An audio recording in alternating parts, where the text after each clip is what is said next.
Back in 2011, John Cena was the face that runs the place, but while the kids were throwing up the "you can't see me" hand sign, the discerning wrestling fan was going, "What do you mean? He's literally everywhere. You can't move for Cena." They wanted someone to represent them, someone whose t-shirts didn't look like unicorn vomit, someone who wasn't being forced down their throats. Hardcore fans felt like their voices weren't being heard because even the overwhelming chants of "Cena sucks" fell on deaf ears at WWE. Enter the voice of the voiceless to drop pipe bombs, rouse the rabble, and give fans hope. CM Punk, the spirit animal of many angry WWE fans.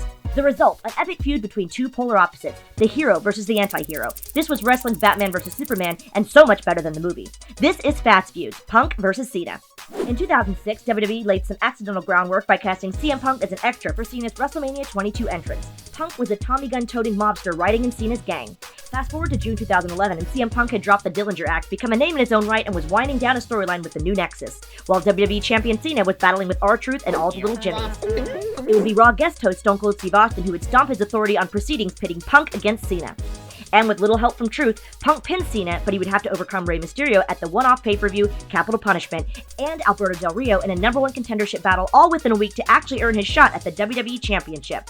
Why anyone would want that spinner belt, let alone go through all that just to get it, is beyond me. Meanwhile, Cena set Truth free from the feud in a match that really put the punishment in Capital Punishment because it was hard to watch. But that did mean Cena's check was cleared for Money in the Bank in July. A couple weeks before the show, CM Punk would drop the first bombshell of the feud. Not only was Money in the Bank where he would go after the title, it was the night his contract expired. Ooh, drama. This sent the fans spinning like, well, you can guess, spinner belt. Punk was their guy, the one they wanted to lead the company into the future. But then again, him walking out with the belt would be the ultimate middle finger to a company that never listened to its fans. The clash was set and it would all be decided at Money in the Bank. But the build was also an embarrassment of riches. It had Punk versus McMahon, Vince versus Cena, WWE versus its fans, Johnny Ace versus the concept of charisma. Would CM Punk finally prove he was better than John Cena? Could a tattooed, straight-edge, counterculture nonconformist who made a name for himself on the indies and was the star Vince never wanted beat the muscled-up, clean-cut, shucks, PG, chosen one and company man John Cena?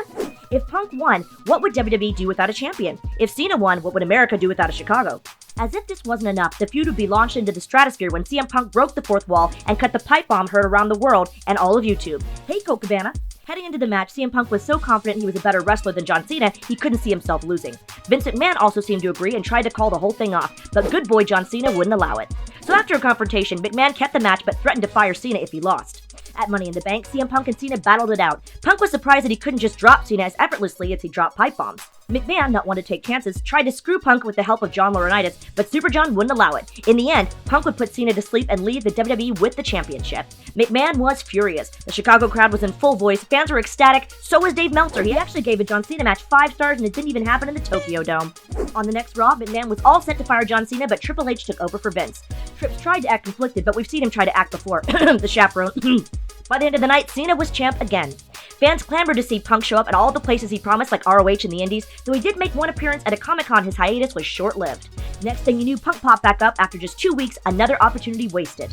Cena and Punk would battle at SummerSlam. Both men brought their own titles, but neither would walk out with one. Because though Punk won the match, it was Alberto Del Rio who would invest his Money in the Bank briefcase wisely and walk out as WWE Champion.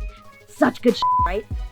Because while Del Rio may have cashed in, WWE didn't. If WWE had just allowed Punk to miss SummerSlam and focus on a long-term build to WrestleMania, this could have been one of the best feuds in the history of WWE. Instead of a long-term epic, we got a short-term success. But you can't take away that the hot build to Money in the Bank, the infamous pipe bomb promo, one of the best matches in WWE history, and the fact that CM Punk actually took down Cena and McMahon for the fans make this one of the most meta and magnetic feuds in recent WWE. Thanks for watching. If you liked this video, why not give it a thumbs up, drop a comment with your favorite moment from this feud, and subscribe to partsFUNknown for even more wrestling-themed content like fantasy bookings from Adam, explainers from Lori, and our wrestling role-playing series No Rules Barred. Oh, and the next installment of Fast Feuds. I've been SoCal Val, and this is partsFUNknown.